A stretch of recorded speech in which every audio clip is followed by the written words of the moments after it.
with the remainder of the lecture on life cycle assessment of hydrogen oxygen fuel cells. The last time we talked about, the hypothetical question of if we were to replace all of the gas and diesel powered vehicles that are on the road as of 1999, because we have a complete database of the cars back then. Can we replace all those cars that are on the road, given the number of miles driven that's been tabulated by the Environmental Protection Agency? Can we replace it with fuel cells? And the answer is no, not in 1 year, because the United States does not produce enough hydrogen in 1 year, but we could do it over 5-6 years, since the amount of hydrogen that we need would be 57 megaton, TONNES. Okay, so that's the metric form of ton, not the imperial form of ton. And the yearly production of hydrogen is about 10 million megaton in the US. So we could do it if we diverted all of our hydrogen resources to just fueling hydrogen oxygen fuel cells. Obviously, that's not the case, right? The chemical industry uses a lot of hydrogen. Heterogeneous catalysis community uses a lot of hydrogen to convert for their applications. Chemical industry obviously uses it to hydrogenate particular starting molecules. So that's not possible, but in the hypothetical example of converting all of the hydrogen for hydrogen fuel cell use, we could do it within a reasonable period of time, which is 5 to 6 years. So it's not that impossible. It's just that's not reality. But if we could, if the question is, can we do it period without any qualifiers, then the answer is yes. Okay. So we'll continue. So that was a wrap up of looking at the energy input and output. We'll continue with the discussion of the step 5 out of this set of 7 regarding not only, do we have enough resources, but what are the environmental impacts of the methodology that we selected. So the one particular methodology we've been talking about, for producing hydrogen from methane, say, we have to consider the output. So one of the quantitative ways of describing environmental impact is CO2 equivalent, or CO2e. So not only how much CO2 are you emitting, but what other gases are you emitting that also trap infrared light and have similar effects to that of carbon dioxide. So methane here, so you consider like basically the major components of greenhouse gas emissions and greenhouse gas effect. So you have CO2. So how much CO2 does it put out? So that's one, your process. How much CO2 does it put out? Then you also have to consider, well, is there any methane production?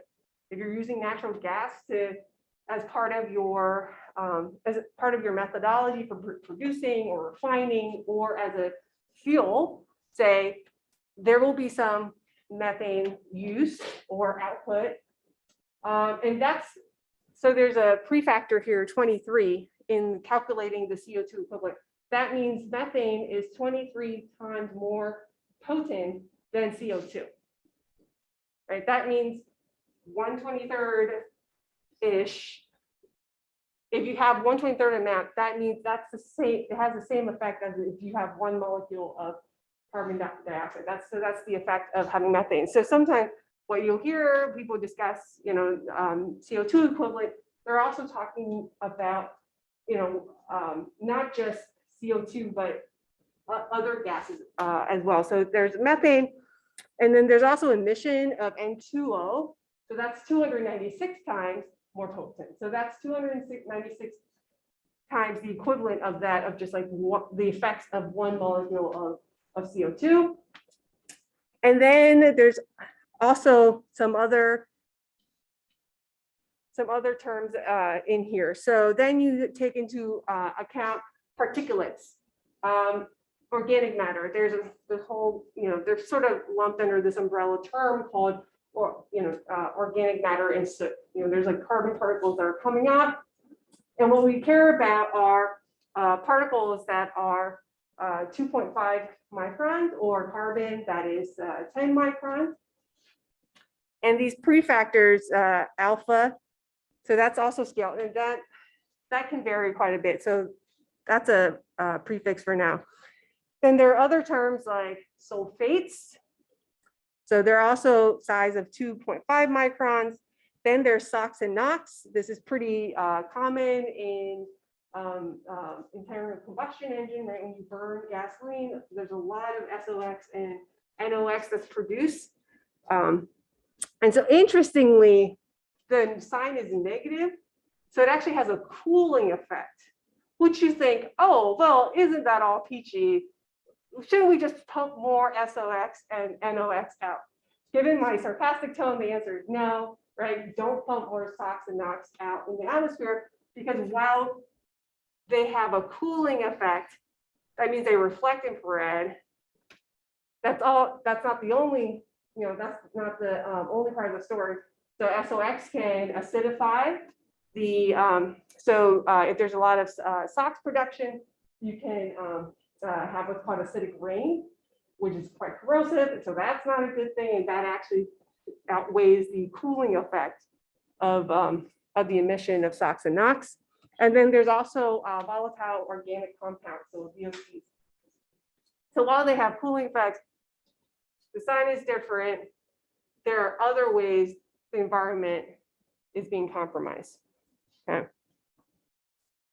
So you can see that in this schematic here, where here's the absorption, and then here's the reflection from SOx and NOx molecules. Okay. So then we also talked about H2O vapor, right? So water vapor can also have a warming effect that can also trap in infrared light. So should we be concerned about that? If we have a hydrogen oxygen fuel cell and it's going to produce H2O liquid that we can capture, or if you don't capture it, or it comes out as H2O gas, is that a concern? So if you're gonna think about replacing a whole fleet of cars where the emissions is CO2, SOx, NOx, with now something that could potentially emit just H2O liquid or gas, should H2O vapor be a concern for you? Yes, Kevin? Are you asking for the vapor about liquid and vapor? No, I'm asking about either. In the liquid state, in the vapor state. Well, if you don't have the H2O vapor properly contained, it'll get all over like your car and your workings, and that is a serious problem. There's plenty of things in there that are not meant to get wet. Yeah, okay. So you need to think about engineering of the chassis so that the water is at least piped away Exactly. You properly. need a way to either drain it or like at least allow the steam or gas or whatever to just vent out. Okay. So there's now an added engineering layer of the automobile. Other concerns? I don't think it's a concern because I think there's already an existing H2O cycle that isn't being like bolstered by, like we're not creating more water and adding it to the system like with carbon dioxide, where we're putting it out of the ground and then turning it into a gas. So I think from that perspective, it's not like increasing the amount in the cycle. Okay. All right. So you think the increase in water vapor is negligible? As compared to like the oceans, like rainfall circulation. Okay. Any other opinions? Dagny? I've read people that talk about hydrogen. They do something. Okay, so it's the lesser of two evils. Okay. Any other opinions? These are complicated, life cycle assessment. These are complicated discussions, I shouldn't say they're complicated, they are complex. You know, there are a multitude of layers to think about, you know, when we think about these things. And then also infrastructure, you know, where are we going to put these hydrogen plants?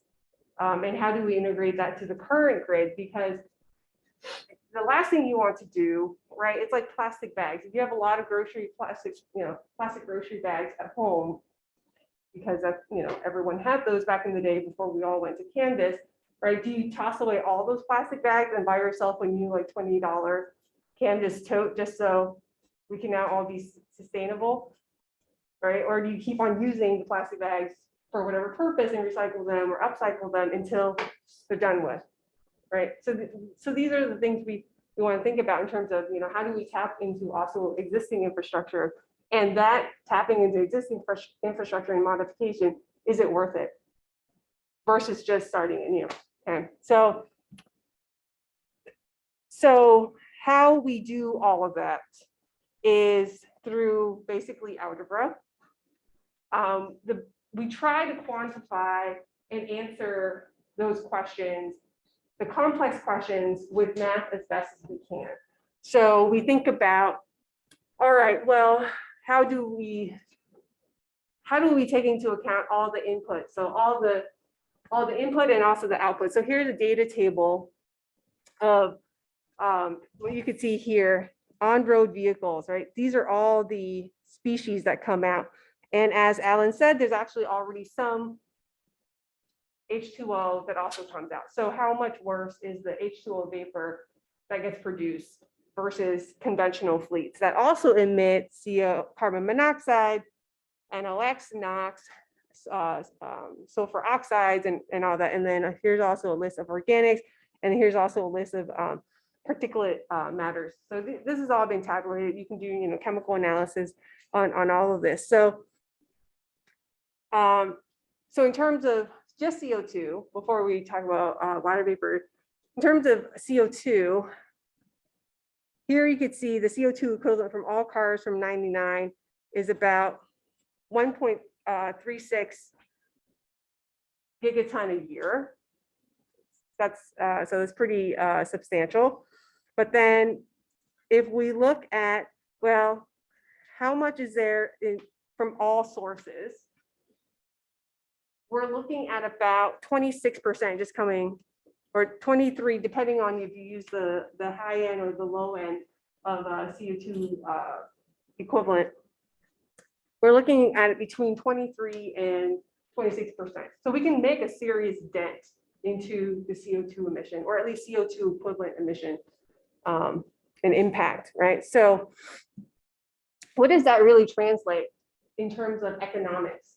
So if you say, well, I could potentially reduce 23, 26% of CO2 equivalent emission, and you look up, the economists have actually tried to put a dollar sign to this. What does it mean when you can save, or when you don't emit a kilogram of CO2 equivalent? It's worth about 2.5 cents. Okay. So per kilogram of CO2 equivalent. So that means what you're dealing with is somewhere between a 35 and a $95 billion change in the economy, if you had to put a dollar amount to this, right? That's what it's worth to replace vehicles that are gasoline and diesel powered to, let's say, fuel cells. Of course, that's not the entire landscape, right? We also have other types of electric vehicles, but for this particular case, you know, that's the range we're dealing with. So, sorry, there's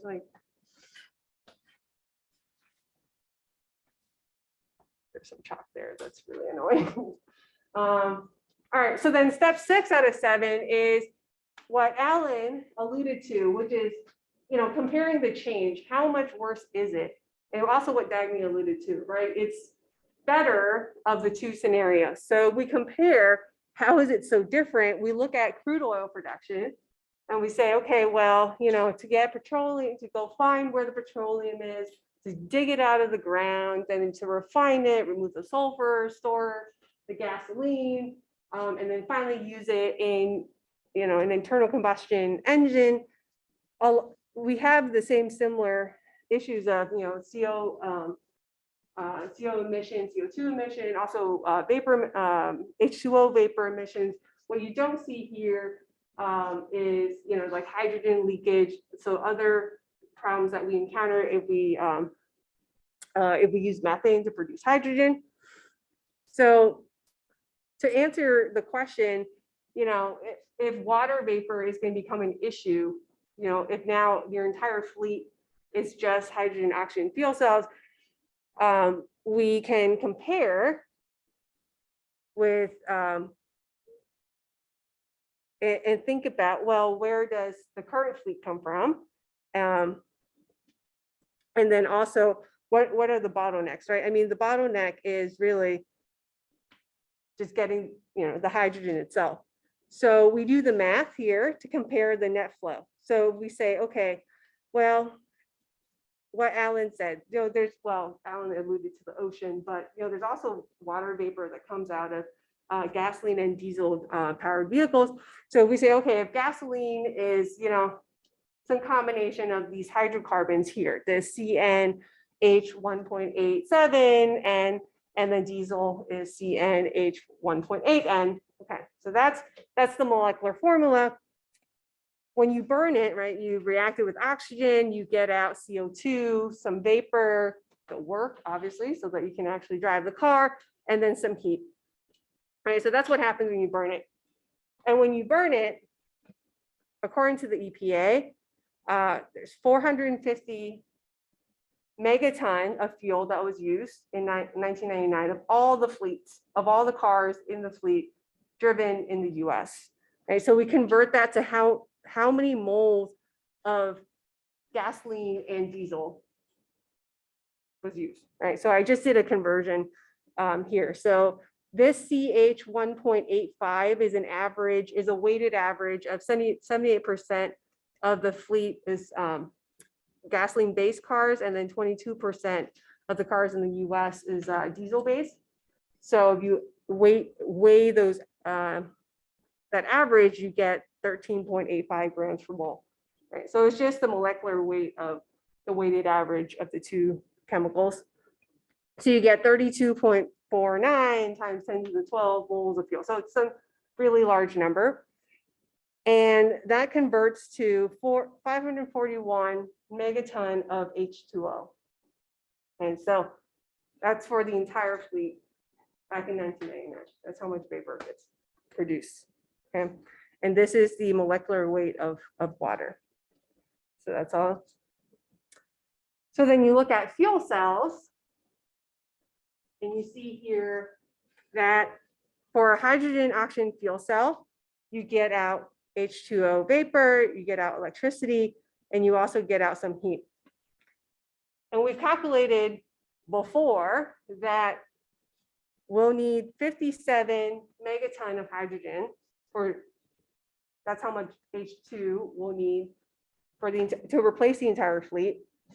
And that is equivalent to 28.5 times 10 to the 12 moles of hydrogen, just by converting using the molecular weight. So 2 grams per mole is the molecular weight of hydrogen. So that's how many moles of hydrogen we need. And that means for every mole of fuel that we put in, we also get out 1 molar equivalent of H2O. So we put in 1 mole of H2, we get out 1 molar equivalent of H2O.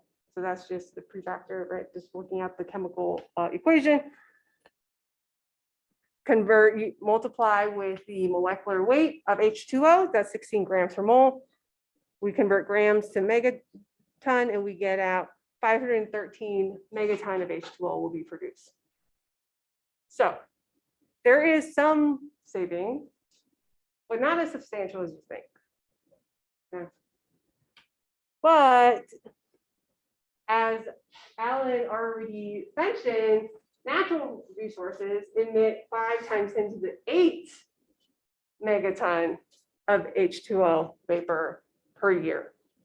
So when you compare this number and this number, so this is 10 to the 2, compared to 10 to the 8, it's really not that major. Right, so this is how you do a particular life cycle assessment comparison of the technology you're going to propose versus the current technology, and then also put it in the grand scheme of things. So while there's still some emission, any water vapor that's going to contribute to warming of the planet is going to come from elsewhere and not from fuel cell fleet. Okay. Yes. So do we know what the effects are on like the immediate surrounding environment? Because I hate humid weather. When it, like Okay. a ton of cars, like in a confined area, like in a city, just make the city really humid. That's a good question. That sounds terrible. Will the extra H2O vapor make it really humid? I suppose it wouldn't be any differently than the current conditions. I mean, I don't know the quantitative, I don't know real numbers of how much humidity is affected by having cars on the road, but whatever that effect is, if the population concentration doesn't change, moving to fuel cell fleet would actually decrease the amount of humidity, or if humidity is only dependent on water vapor and no other concentrating factors like not having enough trees, blah, blah, blah, concentration, population fluctuations, all that, then I would say if you compare 513 megaton versus 541, it would actually decrease. So your hatred of the humidity would actually decrease. Your comfort level would increase. Yes, Doug. We'll talk about the speed or marsh letting go. Mhm. Like, bad for the- Like, is that Like, maybe electrolysis? as opposed to just make water sensing normally. Yes. To your answer. Have people thought about reusing the heat? Oh, no, sorry, not just the heat, the water product that comes out. Yeah, so like. Yes, so have people thought about collecting the water vapor or H2O in the liquid state?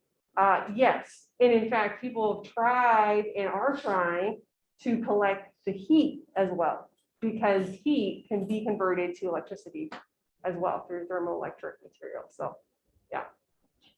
I don't know how efficiently they're doing that though, because electrolysis requires a lot of energy as well.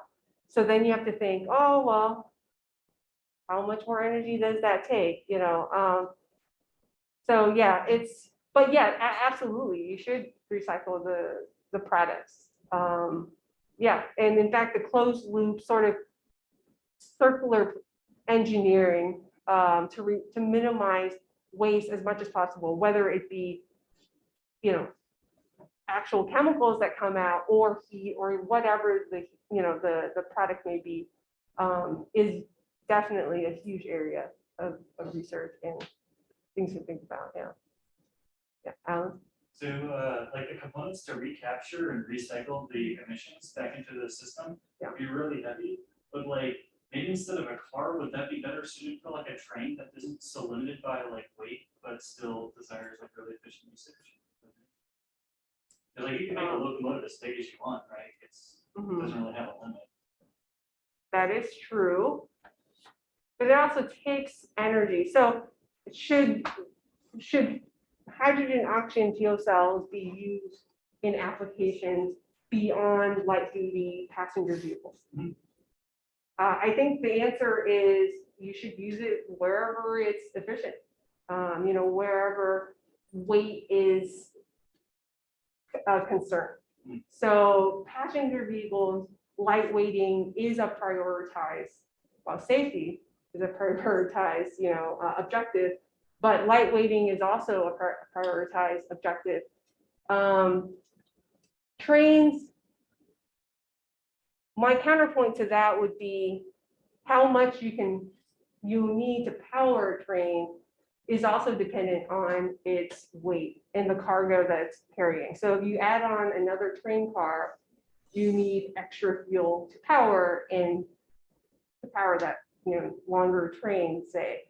So I think depending on train technology, of which I am not well versed in, but I can imagine if you are trying to have like the, the Shinkansen, the super bullet train, the fast bullet trains in Japan, I can imagine if you're operating off of like elevated super conductivity transportation modes, I think their lightweighting might matter until it's super conductive, and then there's very low resistance anyway, so maybe it wouldn't matter as much. Again, I'd have to crunch the numbers on that, but those would be like the very high level concepts I would be thinking about tackling. So it sounds like it would be less of a apples to apples comparison and totally just like a different environment and calculations. Yeah, between passenger possible. vehicle and a train. That's possible. In fact, before we even switch modes of transportation, the problem gets a little bit more complex, even when you think about vehicles that are not light duty. So going to, let's say, a pickup truck, so that would require, instead of like a 10,000 kilowatt power fuel cell, maybe you need a 25,000 kilowatt power fuel cell. That is a whole different ballgame unto itself, if you play games. I don't really know. I don't play ball games, but that's a whole different area. Because when you try to scale up to get to 25,000 kilowatt versus, 25 kilowatt, I'm already converting in my head, 25,000 watts. So 25 kilowatts or 10 kilowatt, there is a difference in heat management, in resistivity of the electrodes. The cell design is a little different, and costs also will be a little bit different. And it's different based on the number of cells that you make. So if you're making a 10 kilowatt fuel cell at 1,000 cells per year versus 10,000 cells per year versus 100,000 cells per year, the cost structure is absolutely different for those three scenarios, and they don't scale linearly. Sort of like you think about production and manufacturing, right? It's going to be very expensive for you to make one widget as opposed to like scaling up and just making 1,000 of them, right? So, so sometimes it's cheaper to actually scale up, and it's not a linear process because some of the manufacturing, production, engineering costs decrease when you just scale up and make more versus like inventing the infrastructure to begin with. So already before we switch over to trains, it's a different cost structure to think about. Designing for pickup trucks or forklifts or tractor trailers or what have you, yeah, different beast. If you want to read more about it, there is a fabulous 2018 Department of Energy report that's uploaded to the class's OneDrive papers directory.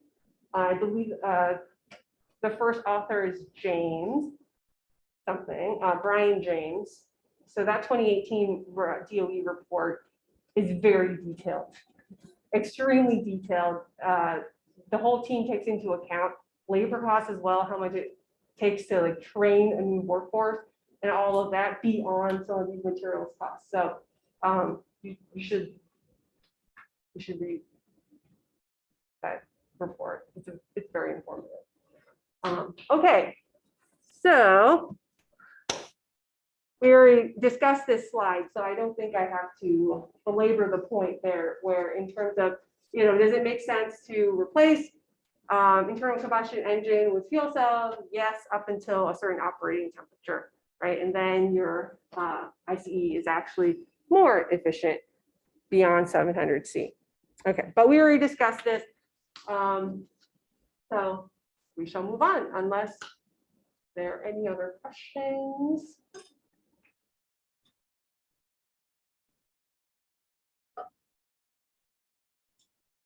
Opinions, comments? Oh, wow. What about boats?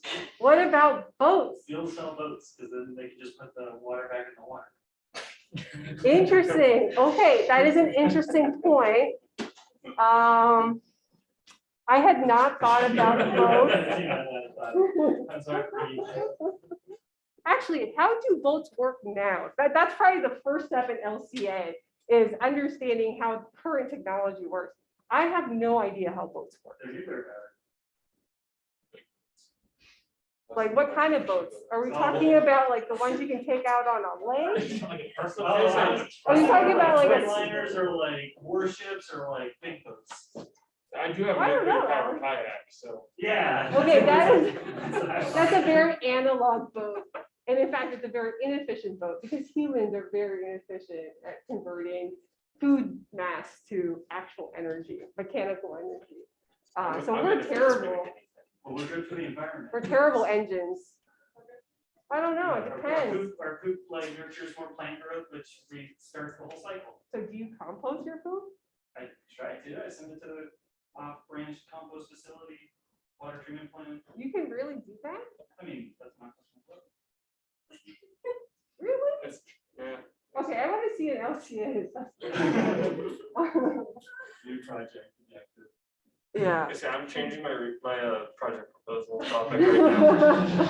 To both, but you know, that's a fair point, which is, yeah, we've been very focused on light duty passenger vehicles. That's true, because there's a lot of data on that. There's more ownership, there's more impact, but relative to ownership of boats,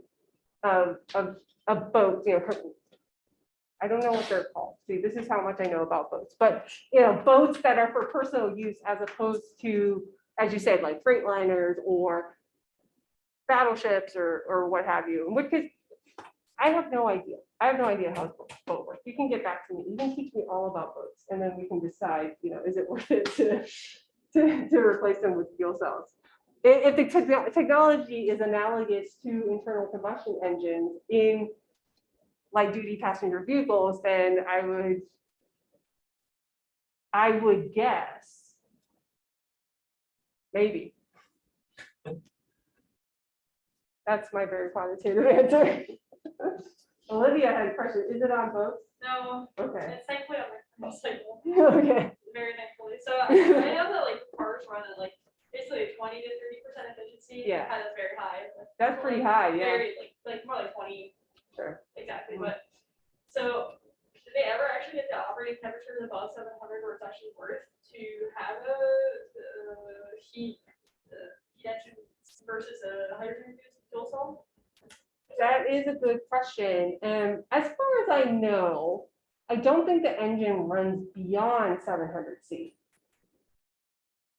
But the catalytic converter does run at about 700, maybe a little bit higher to convert some of the emissions into gases that are deemed as appropriate or sufficient for passing your emission standards test. So like your catalytic converter has either platinum or palladium or some other precious metal, maybe rhodium, probably not because that would be way too expensive. But let's say majority of it is platinum, or converting CO, carbon monoxide into, let's say, CO2. That type of reaction typically runs at higher temperatures. It's about 700-800 C. I mean, you can operate catalytic converters at lower temperatures with nanostructured precious metals on cerium dioxide, but I don't believe. That's what I mean. Engines It are seems run. like the fuel cells always Yeah. have a higher efficiency pretty much. Yeah, for most applications. Yeah, Okay, yeah, just curious. yeah. So in this particular case too, this is more a polymer electrolyte membrane fuel cell. We get into a different category when we talk about solid oxide fuel cells as well, because those typically do run at higher temperatures, you know, 6 to 800 C. So I guess 700 is somewhere in the middle, you know. I mean, this is also assuming a lot of things, you know, not all internal combustion engines are the same, you know, so there is a range. But this is sort of on average comparison. You know, there is a threshold. If you're getting to higher operational temperatures, like I would say 500 and above, 500 C and above, you should really start thinking about, you know, these type of comparisons. And if your boat runs at 800 C, Oh, that's a hot boat. yeah. Despite growing up on the coast, I know nothing about boats, so. Okay, all righty, team.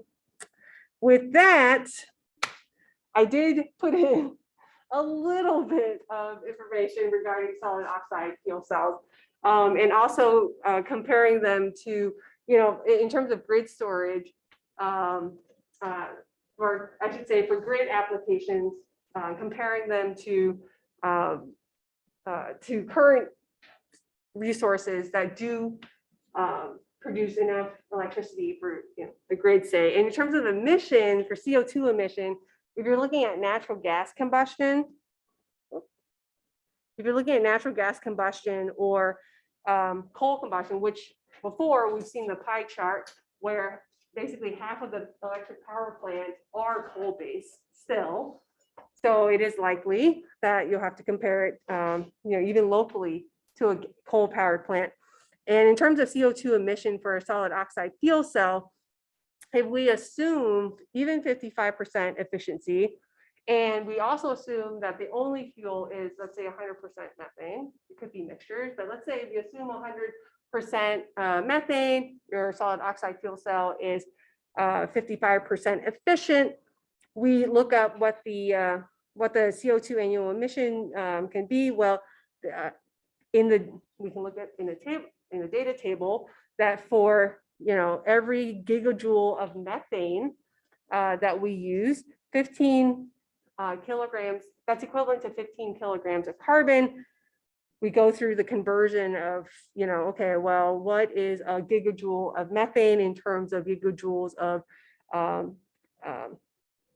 going into kilowatt hours, converting that to what's the molecular weight of carbon in the molecular weight of CO2, and we get out 360 grams of CO2 per kilowatt hour of electricity that's produced from a solid oxide fuel cell. So that's the emission. So that's still less than natural gas, 360 being less than 390. And it's immensely better in terms of CO2 emission than, let's say, coal combustion. Okay, so the fact that 360 is so close to natural gas, 390 for natural gas combustion power plants, it's arguable, but in terms of improvements of CO2 emission from coal powered plants, the answer is very clear. We should be replacing coal power plants. Okay. Now, should we replace natural gas power plants? It's pretty close. So there you have it.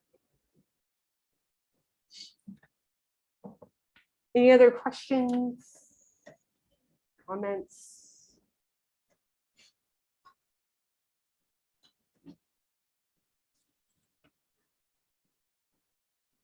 Okay.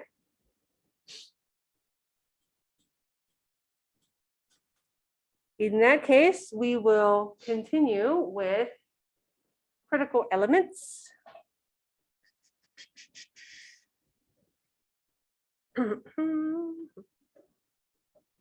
Yeah, so we've talked a lot about, thinking about energy input, energy output. The next part, we'll talk about critical elements, right, that actually get these devices to work, and also the circular economy. Is it worth it to recycle your battery cell? As in, what does it mean to be worth it, right? Are you going to cut down on emissions?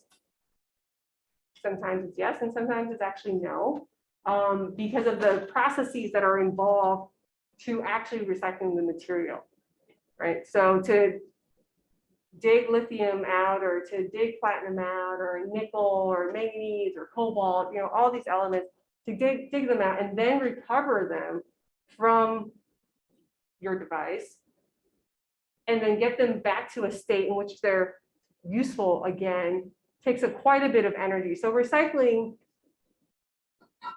is useful and we should do it. But in terms of energetics, sometimes the numbers don't work out, where it's not such a drastic cut in emissions.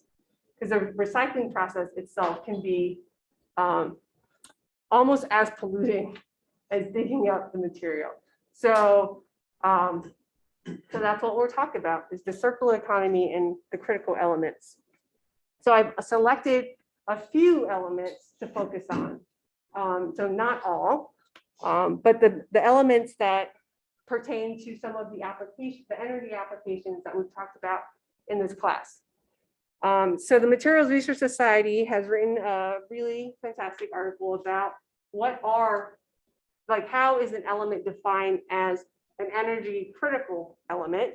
And it says here that it's a class of chemical elements that appear critical to one or more energy related technologies. So that's a very high level general umbrella definition. And why something is classified as an energy critical element, it's because either they strain the demand, right? There just isn't a whole lot of it.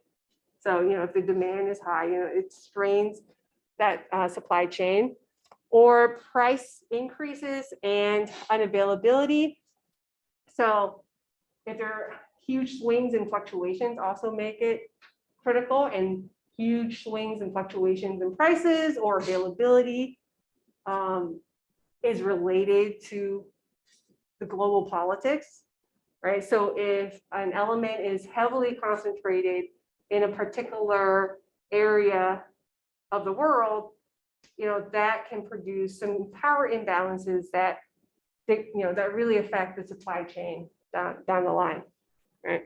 So for example, here it's listed, you know, tellurium and rhodium. So they're rare. They're just rare in the Earth's crust. There just isn't a whole lot of it to dig up, right?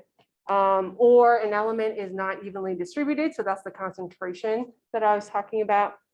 Germanium and selenium have very low concentration for economic extraction. So like you have to just dig and refine a lot to even get them. So that makes it quite rare and a critical element. There are geopolitical issues, and there's also environmental damage. Right. So here are some of the critical elements that are highlighted here. So the rare earth elements heavily used in heterogeneous catalysis, right? Cerium in magnetism, magnetic applications. Samarium is a very strong magnet, but it is a rare earth. The platinum group elements. So that's platinum, but that's also palladium, rhodium, ruthenium, iridium especially. So that makes it quite critical. There's also other critical elements that are not, you know, rare earth or platinum. So the ones we'll talk about are cobalt, but there's also silver and rhenium, and then some other listed ones. And then the green ones are the ones we've also talked about earlier in the semester for photovoltaic applications, right? The 3,5 gallium. And then there's also lithium. So we'll focus on lithium, we'll focus on cobalt, we'll focus on platinum for this class, for the next few lectures. So what makes a material rare, right? Well, can we get to it? So here's a plot of the Earth abundance. So what you see here on the y-axis is the abundance, which is the atoms of elements per 10 to the 6 atoms of silicon. Why silicon? Because sand is everywhere. Silicon. So it's normalized to how much silicon there is on Earth. And then this is on the x-axis is the atomic number. So that's just going through the periodic table. So what you see here are the rock forming elements, right? So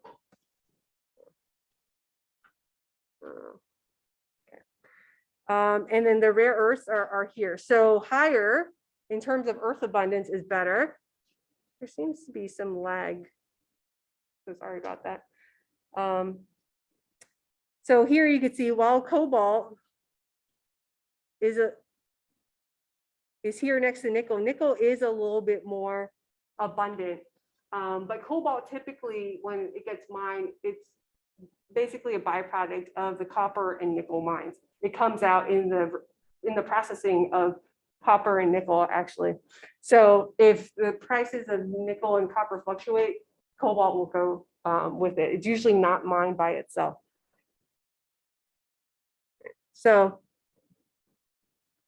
in terms of, so we have earth abundance.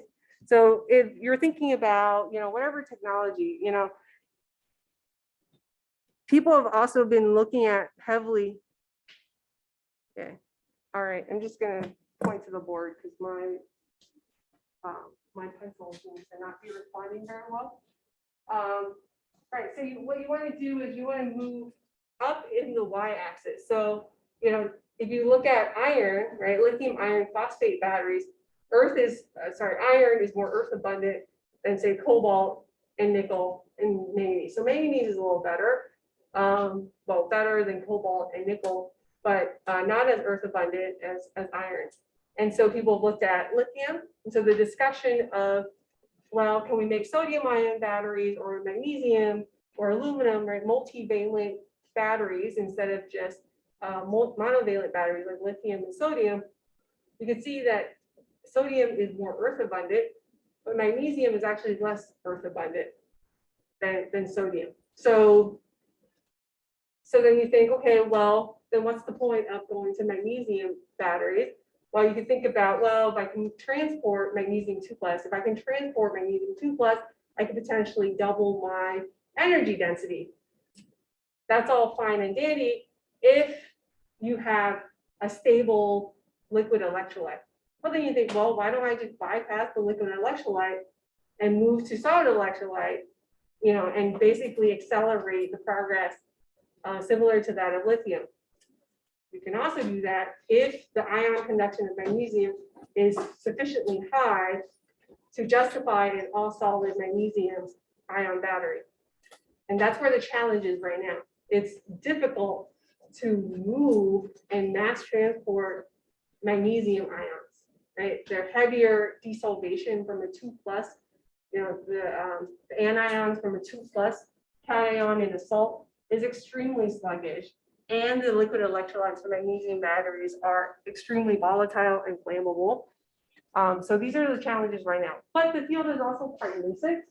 We just haven't developed enough as much as we have for lithium ion liquid electrolyte.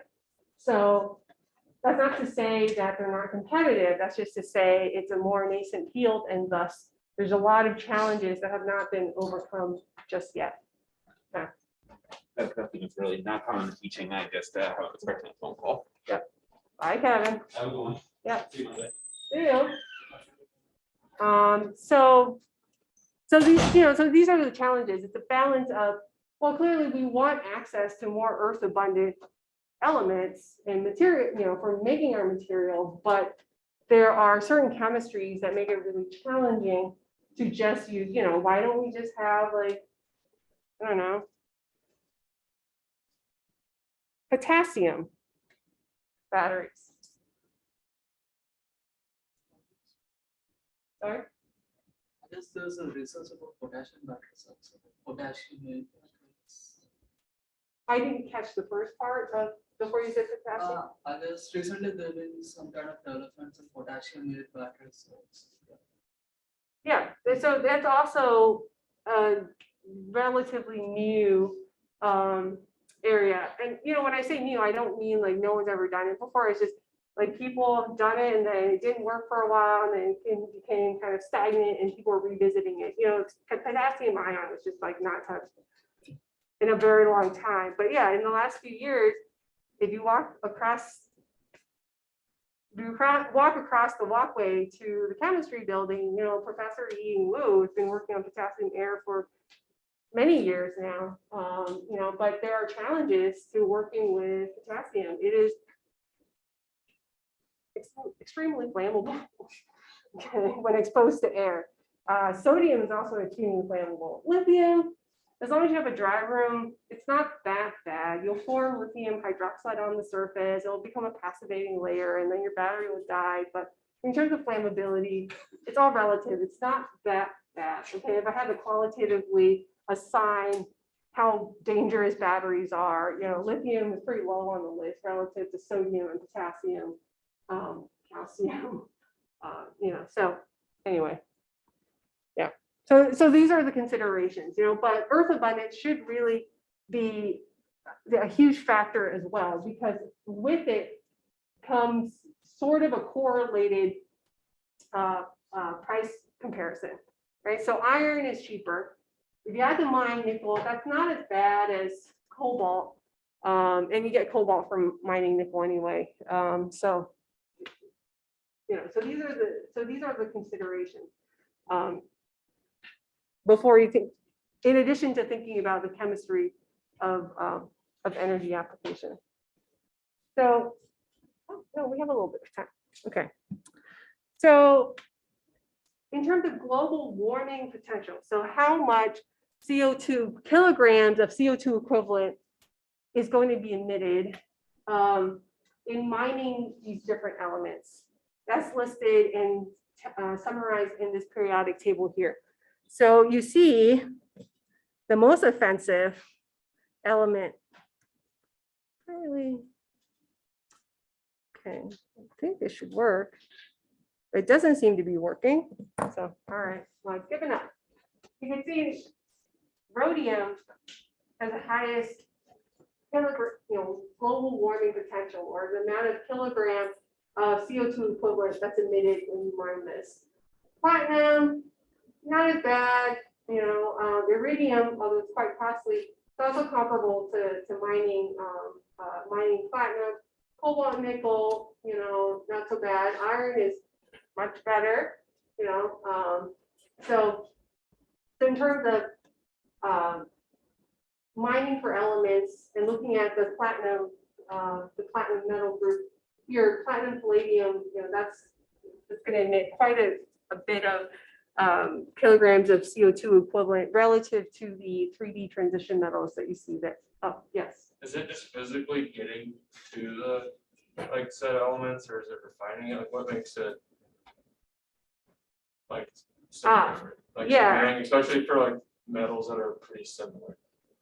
Yeah, so it is, the refining process is counted in the calculation of the CO2, the global warming potential, or the GWP of these elements, because it's not so much that, can we get a machine to the site to dig it, which sometimes is actually the bulk of the issue. Like lithium, or getting the lithium brine, you have to go to the very high elevation in Chile.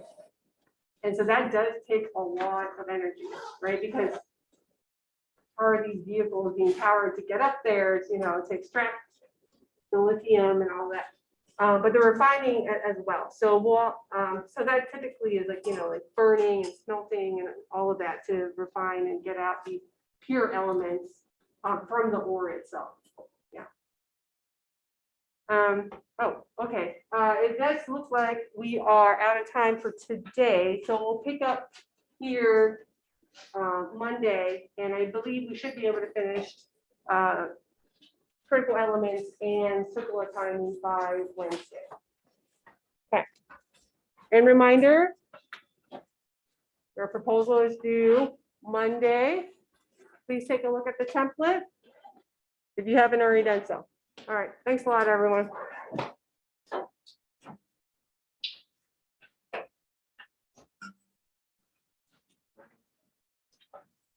I have one quick question. Yes. How much do we have to emphasize on the technology? How much what? How much do we have